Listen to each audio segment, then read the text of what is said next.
Assalamualaikum warahmatullahi wabarakatuh. Sobat Gentayangan, jumpa lagi dengan gue Om Adi di channel kesayangan kita, Gentayangan. Apa kabar Sobat Gentayangan hari ini? Gue harap lo semua dalam kondisi yang baik, dalam kondisi yang sehat, sehingga lo semua bisa menjalankan aktivitas dengan prima. Dan sekarang, siapin diri lo untuk merinding.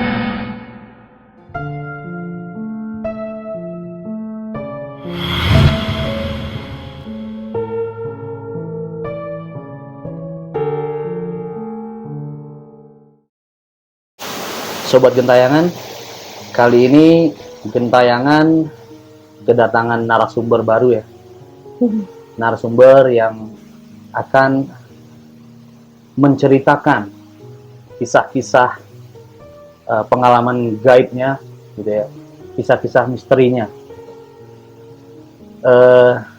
yang pasti menarik sih untuk diikutin. Gue juga belum tahu ceritanya seperti apa.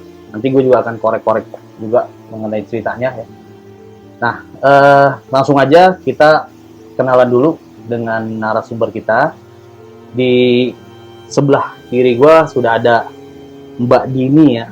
Namanya Mbak Dini ya. Mbak Dini tinggal di Depok. Oh, di Depok. Oke. Saat ini kegiatannya apa, Mbak? Saya saat ini ibu rumah tangga aja. Ibu rumah tangga aja, mengurus rumah tangga ya, Mbak ya? Iya, mengurus suami saja. Mengurus suami saja, oke. Baik, Mbak Dini ini mau cerita mengenai kisah misteri apa, Mbak? Di mana, apa, pada peristiwa apa gitu? Mungkin saya mau cerita tentang pengalaman-pengalaman pertama saya. Baru-baru menyadari bahwa saya pernah melihat makhluk. Itu kejadiannya sekitar zaman-zaman saya SMP. Kebetulan saya pernah pesantren di salah satu pondok di Jawa Timur. Oke.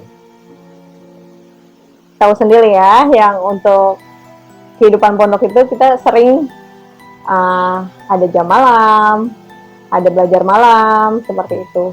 Dan memang saat itu kondisinya pondok itu masih sepi. Lingkungan pondok saya itu masih pondok baru gitu. Oke. Untuk cerita pertama itu, saya pernah di tahun pertama.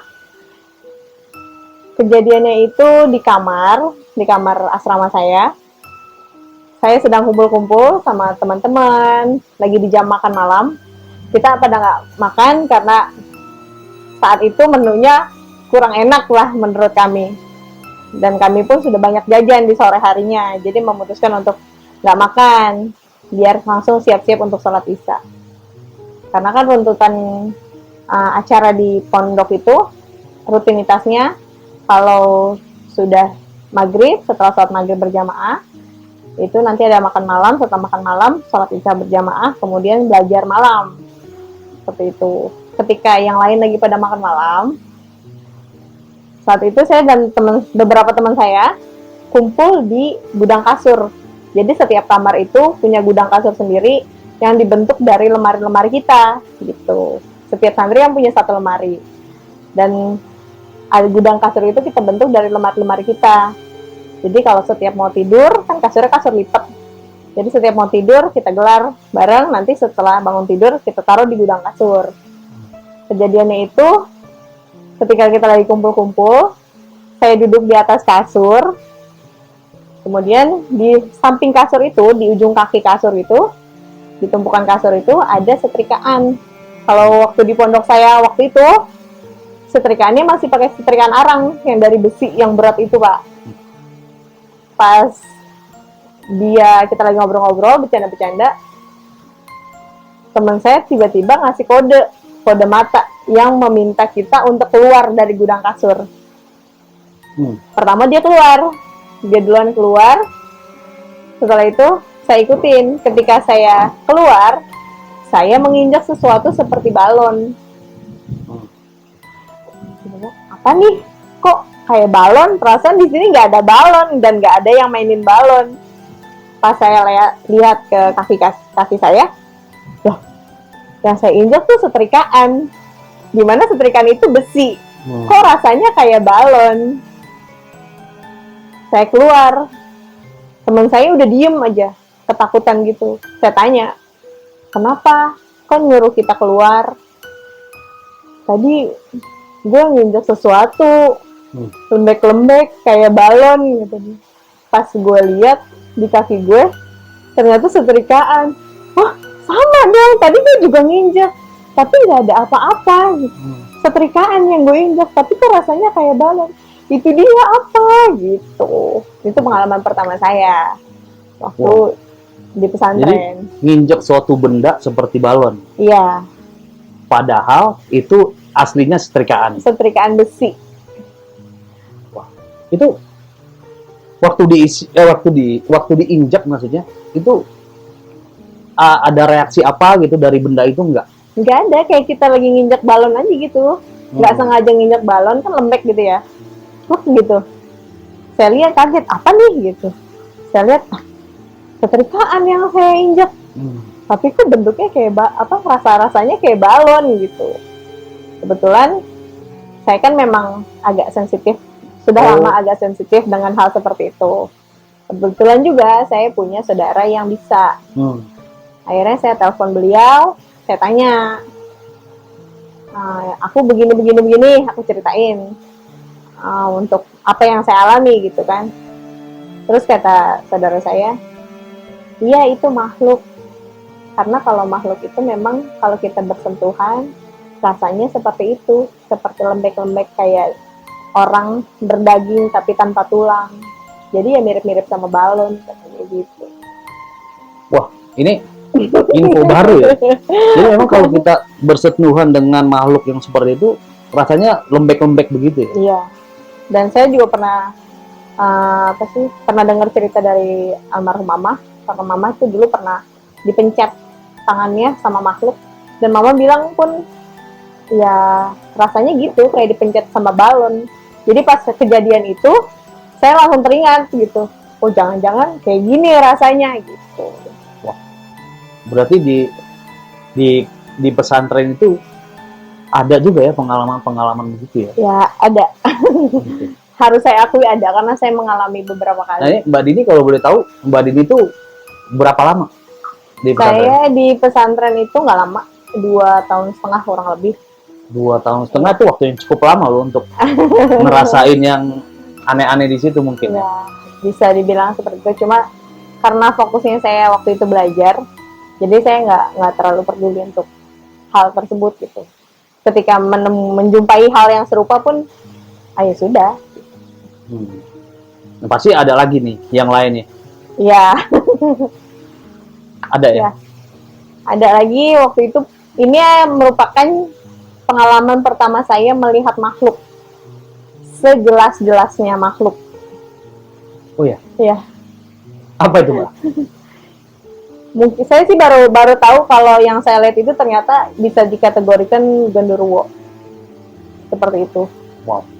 Waktu itu ceritanya malam hari saya kebelet pipis, tidur, kebangun pengen pipis. Jadi di asrama saya itu gedung asrama, terus turun ke bawah jemuran. Setelah jemuran ada tangga lagi untuk ke gedung WC. WC-nya itu depan belakang. Jadi setelah jemuran itu tempat cuci dan WC, di balik itu kamar mandi gitu. Waktu itu musim hujan, jadi banyak banget jemuran yang masih basah yang ada di jemuran, yang nggak diangkat sama santri. Ada yang jaga malam, di setiap gedung itu ada yang jaga malam setiap malamnya. Saya nggak enak, mereka pasti baru tidur. Kita kan ngerasain juga jaga malam ngantuknya kayak gimana. Itu yang jaga malam santri juga? Santri juga. Okay. Saya mau bangunin, dua-duanya lagi tidur. Saya mau bangunin, kasihan gitu, nggak apa-apa, orang terang kok, saya pikir gitu. Saya jalan terus ke lorong. Jadi sebelum jemuran itu kita lewatin lorong dulu, masuk lorong, saya lihat jemuran rapet nih, udah bismillah aja, katanya bilang gitu. Saya turun, naik, saya pipis deh tuh di WC. Keluar dari WC, saya ngeliat ke jemuran. Ada di tengah-tengah jemuran itu, yang rapet itu, ada berapa hanger yang goyang. Cuma hanger itu aja. Kalau angin harusnya semua dong goyang, ini enggak. Cuma beberapa hanger itu aja di tengah-tengah posisinya. Saya pikir kalau orang ada kakinya, kalau bukan orang nggak ada kakinya. Ya bodohnya saya itu, saya mengira itu orang karena saya lihat ada sendal sepasang di situ, pas di bawah hanger yang goyang, di bawah pakaian yang goyang. Saya pikir oh orang, mungkin lagi ngecek bajunya kali ya. Udah saya balik turun ke arah jemuran. Pas saya mau naik ke lantai gedung asrama, tahu-tahu ada makhluk yang ciluk-bain saya. Langsung begitu. Itu posisinya mata saya, muka saya sama dia seperti ini. Deket banget. Saya tuh antara sadar nggak sadar, saya liatin dari ujung kepalanya dia, mata, sampai badannya, sampai kakinya. Itu, setelah itu, karena saya nggak, kayak orang nggak terkejut apa gimana sih, kayak ngeliatin aja gitu. Dari atas, saya liatin ke bawah, udah. Saya jalan lagi ke lorong. Sampai di ujung lorong, saya baru kesadar. Kayaknya tadi gue ngeliat apaan ya, gitu. Saya balik lagi ke jemuran. Saya perhatiin ke seluruh jemuran, nggak ada apa-apa. Saya langsung, tadi kayaknya gue yakin gue ngeliat sesuatu. Tapi nggak ada, langsung ngibret ke kamar, langsung tidur lagi. Sebentar, ini yang dilihat apa nih? Kayaknya makhluk apa itu?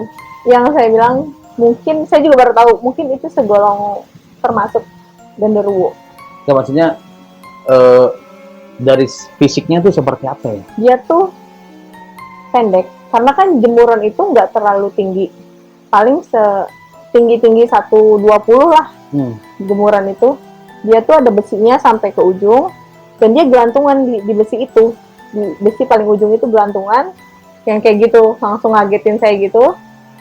Itu bentuknya hitam pekat, kayak arang bener-bener hitam banget. Yang saya inget banget itu matanya. Makanya saya sekarang kalau ngeliat makhluk itu lebih fokus ke matanya. Matanya kenapa merah atau? Merah, dia matanya bulat. Terus yang hitamnya itu gede.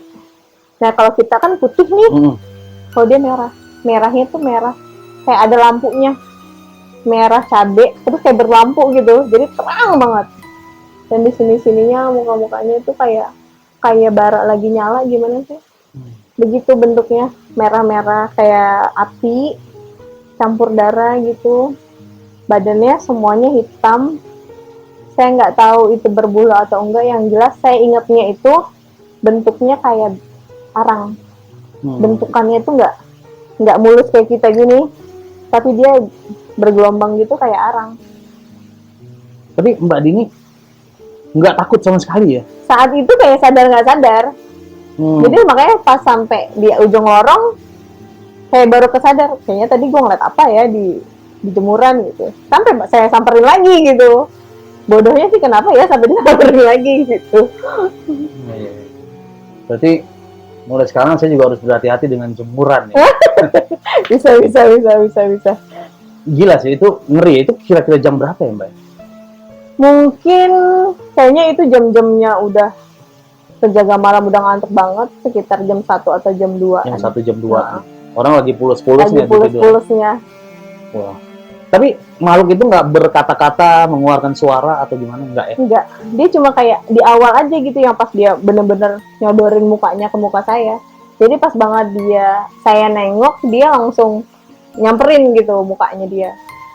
Saya ingat sih prosesnya, cuma waktu itu kayak orang sadar nggak sadar, jadi nggak ada rasa takut sama sekali. Justru takutnya pas udah sadar bener, saya balik lagi ke jemuran, ternyata nggak ada apa-apa. Itu baru saya ngerasa bener-bener takut gitu. Tapi pasti Mbak Dini besoknya kencing lagi, pipis lagi kan? Iya, tapi habis itu dianterin, pasti bangunin temen. Oh, mulai dianterin. Mulai saat itu dianterin, nggak berani lagi sendiri ya? Iya, takutnya ngeliat yang macam-macam lagi. Tapi memang sebelumnya ada yang pernah ngeliat juga nggak makhluk itu? Di tempat yang sama? Dulu sih pernah, seingat saya, waktu itu pernah juga teman ada yang ngeliat. Makhluk yang sama? Makhluk yang beda. Oh, makhluk yang beda. Makhluk yang beda di pojokan. Bukan di tempat saya lihat, tapi di salah satu sudut pojok jemuran juga. Gitu. Ada juga yang Berarti lihat. mungkin tempat itu memang agak-agak Iya, karena kan posisinya waktu itu saya dapat asrama itu paling ujung. Jadi pondokan saya itu, pesantren saya itu adanya di tengah-tengah sawah, persawahan, bener-bener jauh dari jalan raya, jauh-jauh dari perkampungan, bener-bener tengah sawah. Dan gedung saya itu dapatnya di gedung baru, gedung paling belakang. Gitu. wah gila ya sob ya. Di pesantren ternyata ngeri juga ya kalau dari ceritanya Mbak Dini ya. Tapi pasti ada lagi nggak ya yang Waktu pengalaman yang lain? Mbak? itu pernah juga saya ngerasain ngelihat sesosok wanita itu waktu di acara jurit malam pramuka. Di pesantren juga nih. Ya, di pesantren juga, di pondok juga. Kalau di sini kan biasanya kalau pramuka di Jakarta itu persami ya, perkemahan Sabtu Minggu. Ya. Kalau di sana itu namanya perkajum. Jadi pas malam Jumat. Berarti hari Kamis, malam Jumat. Malam Jumat. Wow. Itu waktu acara jurit malam. Waktu di tahun pertama saya jurit malam itu di dekat, kan kita keliling pondok dengan keadaan pondok itu mati lampu total. Jadi syukur-syukur ada bulan, penerangannya cuma bulan. Kalau nggak ada bulan ya sudah, ngeraba-ngeraba keseluruhan. Kebetulan mata saya juga minus kan, waktu itu minusnya belum terlalu besar. Tapi kalau di area gelap ya tetap nggak kelihatan itu apa gitu. Cuma ketahuan itu ada orang di situ, itu ada makhluk di situ. Waktu saya keliling di belakang gedung saya, kan saya bilang tadi kalau gedung saya itu paling belakang posisinya. Di belakang gedung saya itu ada guest house yang baru dibangun. Dan saat itu saya lagi keliling, ada sungai kecil, kali kecil di belakang itu, entah selokan, entah sungai kecil. Itu di situ ada jembatan. Saya ngelewatin itu. Sebelum saya lewatin, saya berdua sama teman saya yang kebetulan deket jaraknya. Kan kita jalan satu-satu. Cuma saya sama dia tuh jaraknya deket. Entah jalan saya yang kecepatan atau dia yang kelambatan. Jadi kita bareng gitu. Pas saya mau lewatin jembatan itu, di jembatan itu kayak ada coran buat duduk-duduk. Saya lihat, kok ada cewek lagi duduk sendirian. Biasanya kalau lagi jurit malam itu pasti di sekelilingnya ada senior-senior yang lain. Nggak mungkin dia bener-bener sendirian di situ. Pasti ada yang lagi jalan, lagi apa gitu. Ini bener-bener sendirian, duduk, nunduk aja. Kan waktu itu malam. Saya pikir, apa ke baju pramuka kali. Jadi semuanya serba hitam. Saya pikir, ayo sudah. Teman saya langsung nengok ke belakang. Kebetulan dia depanan kan. Kita tetap nggak boleh bareng-bareng. Tapi jaraknya jadi deket gitu. Dia langsung nengok ke belakang, langsung ngodein nunduk gitu. Mungkin maksud dia, lu ngeliat nggak gitu ya. Cuma karena kita nggak bersuara kan, saya cuma nganggukin aja. Oh berarti dia ngeliat nggak sendiri. Lewatin. Nggak mungkin kalau manusia, buat saya, nggak mungkin kalau manusia diem selama itu tanpa bergerak sama sekali. Itu mungkin karena kan buat masuk guest house itu, jadi kita memang diarahkan untuk masuk ke guest house yang belum jadi itu. Kita ngantri. Jadi kita disuruh berhenti dulu. Kita berhenti itu lumayan lama, lebih dari 5 menit. Nggak mungkin orang nggak bergerak sedikit pun kalau dia benar-benar manusia. Paling nggak dia tarik nafas atau apa kan. Ini nggak bergerak sama sekali. Jadi dia cuma diem aja di situ? Diam aja cuma gini. Di jembatan itu. Di jembatan kali kecil itu. Ketika kita sudah masuk guest house, sudah melewati, kebetulan sebelah saya tuh sama temen yang tadi ngelihat, tendanya nggak jauh, cuma selang berapa tenda.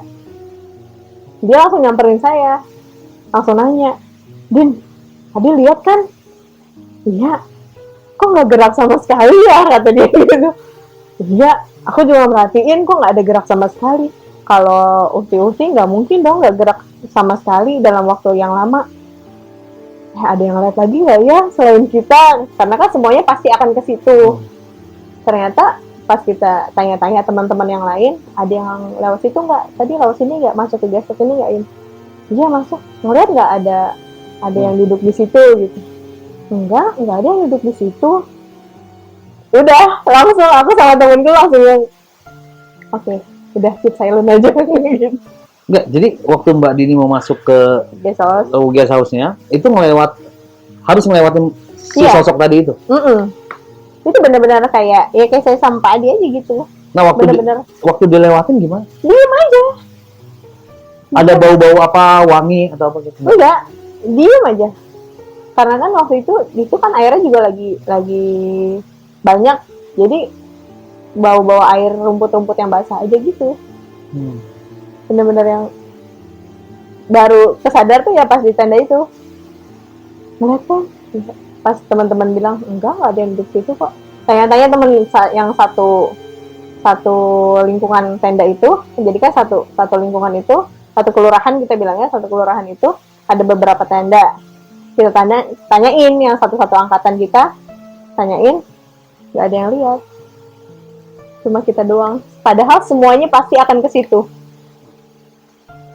Berarti cuma 2 orang ya? Pasti semuanya akan ke situ, pasti akan ngelewatin itu. Kalaupun memang dia manusia, harusnya kalau dia mau berpindah tempat, ketika orang pasti ada yang lihat dia lagi jalan atau apa, nggak ada. Cuma kita berdua aja yang ngelihat. Tapi berarti di lokasi yang tadi ada sosok cewek itu tadi, itu berarti agak-agak aneh juga dong lokasinya Mbak ya? Mungkin di guest house-nya atau di sekitar jembatannya gitu. Mungkin karena posisinya di belakang, dan memang di situ dekat sumur pondok tuh, semuanya ada di situ, tuang diesel juga di situ. Mungkin agak kurang sering terjamah sama santri ya. Dan saya juga pernah kejadian di guest house itu ketika udah jadi. Saya jadwal jaga malam di guest house itu. Guest house itu kan rumah pimpinan. Jadi kalau pimpinan lagi kunjungan, ditempatinnya di situ gitu. Ketika pimpinan nggak datang, nggak ada orang di situ, kosong, benar-benar kosong. Saya jaga malam di situ sama teman bertiga atau berdua, saya lupa gitu. Pokoknya teman saya tidur gantian. Saya bilang pokoknya takut ada bagian keamanan yang lagi keliling, kita pokoknya tidur gantian kalau ada bagian keamanan, jadi ada yang tahu bangunin. Ketika teman saya lagi tidur, saya jaga itu dekat kamar mandi, jadi di depan, bagian depan, tapi bagian kamar mandi kamar pertama di guest house itu. Saya juga nggak tahu bentuk dalamnya kayak gimana, karena kita santri biasa tuh nggak pernah bisa masuk ke situ. Pokoknya saya di lembangan kamar mandi. Tahu-tahu ada suara mandi, orang mandi. Keran terbuka, gebyur kayak pakai gayung, gebyur. Saya pikir, ini suara dari mana ya? Takutnya dari rumah ustadz sebelahnya. Tapi kok kencang banget gitu. Terus saya bangunin akhirnya teman saya. Bangun. Denger nggak? Gitu. Apaan? Coba dengerin. Gitu. Dia dengerin, pas banget dia bener-bener sadar, suara itu nggak ada. Akhirnya, aku belum tidur nih, aku tidur lagi ya, kata dia gitu. Dia tidur lagi. Pas dia tidur lagi, suara itu muncul lagi. Gebyur. Saya keisengan dong. Aduh, nggak bisa deh nih. Kayaknya nggak bisa nih, harus pindah dari sini nih. Daripada saya sama teman saya kenapa-kenapa. Kebetulan saat itu ada bagian keamanan yang lewat, yang mau datang ke arah saya, mau ngecek. Saya bangunin teman saya. Bangun, ada bagian keamanan. Kita bangun. Pas dia nanya, bagian keamanannya gimana? Aman? Iya, aman. Saya langsung bilang ke uktinya, Ukti boleh nggak pindah dari sini? Kenapa? Kata uktinya. Iya, tadi ada yang mandi di dalam gitu. Yang benar? Iya, 2 kali saya dengar. Kamu dengar juga? Teman saya tuh pas saya lagi bilang 2 kali saya dengar, dia langsung nengok gitu. Hah? Gitu. Saya langsung tandain. Iya, Ukti boleh nggak pindah? Ya udah, pindah aja ke. Akhirnya saya diajak pindah. Karena mungkin uktinya udah tahu cerita-cerita di guest house kayak gimana. Dan akhirnya saya juga merasakan, akhirnya saya diajak pindah ke depan bagian ustazah administrasi waktu itu. Ya, karena kalau di bagian administrasi itu banyak santri lalu lalang, ada ustazah juga lalu lalang gitu. Walaupun malam ustazah suka daur, suka keliling.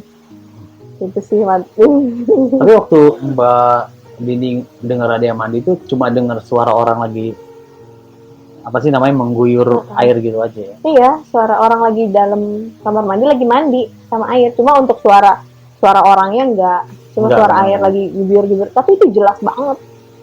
Jelas sejelas-jelasnya suara Jelas air. banget ada yang mandi di kamar mandi Iya. itu gitu ya. Dan suara gayungnya tuh ngejetek di kolam tuh kedengeran. Tek Itu kayak. selayaknya orang mandi kan? Selain kayak orang mandi. Sedangkan gesos itu kosong. Kosong sama sekali. Gesos itu cuma ada orangnya ketika lagi dibersihin sama pas lagi ada pimpinan. Wah, itu sih ngeri banget ya. Ngeri banget sih waktu itu, apalagi posisinya kan saya waktu itu masih SMP ya, SMP kelas 1 atau kelas 2 gitu. Jadi yang masih dan jaganya pun sama sepantaran saya. Jadi nggak ada yang dewasa di antara kita gitu. Jadi bener-bener ya takut bareng. Kalau mau kabur bareng gitu. Tapi waktu dengar orang mandi itu ada rasa pengen kabur nggak sih, Mbak? Pengen kabur, pengen teriak gitu.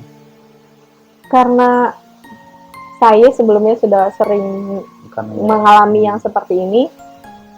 Jadi kalau kebetulan saya bisa merasakan energinya mereka ketika mereka memang tidak besar energinya, tidak membuat saya takut. Tapi kalau memang mereka energinya besar ataupun mereka memang seakan-akan mau menyerang, saya bisa merasakan itu, ya itu yang bisa bikin saya takut. Wow. Oke. Sob, kalau kita dengar ceritanya dari Mbak Dini, ya itu mengerikan juga ya. Ada di suatu wilayah yang jauh dari pemukiman, jauh dari jalan raya gitu ya. Kemudian ya cuma berdua atau sendiri jaga-jaga tempat seperti itu ya Mbak Dini ya. Mungkin kalau ya orang yang biasa yang nggak pernah mengalami hal-hal seperti itu mungkin ya mungkin reaksinya nggak seperti Mbak Dini ya, yang biasa aja gitu, yang santai aja gitu. Wah, ya. Oke, Mbak Dini, terima kasih ya. Sama-sama. Sudah berbagi cerita di Gentayangan ya. Sama. Gue tahu pasti Mbak Dini punya cerita yang lain masih banyak. Ya, mungkin nanti bisa next time bisa kita undang lagi ke Gentayangan untuk cerita yang lain pada peristiwa yang lain mungkin. Boleh. Gitu ya. Oke, sob, gitu aja cerita dari Gentayangan di episode kita kali ini ya. Dan gue juga mau ngucapin terima kasih bagi yang sudah subscribe, yang selalu mengikuti video-video Gentayangan ya. Terima kasih. Wassalamualaikum warahmatullahi wabarakatuh.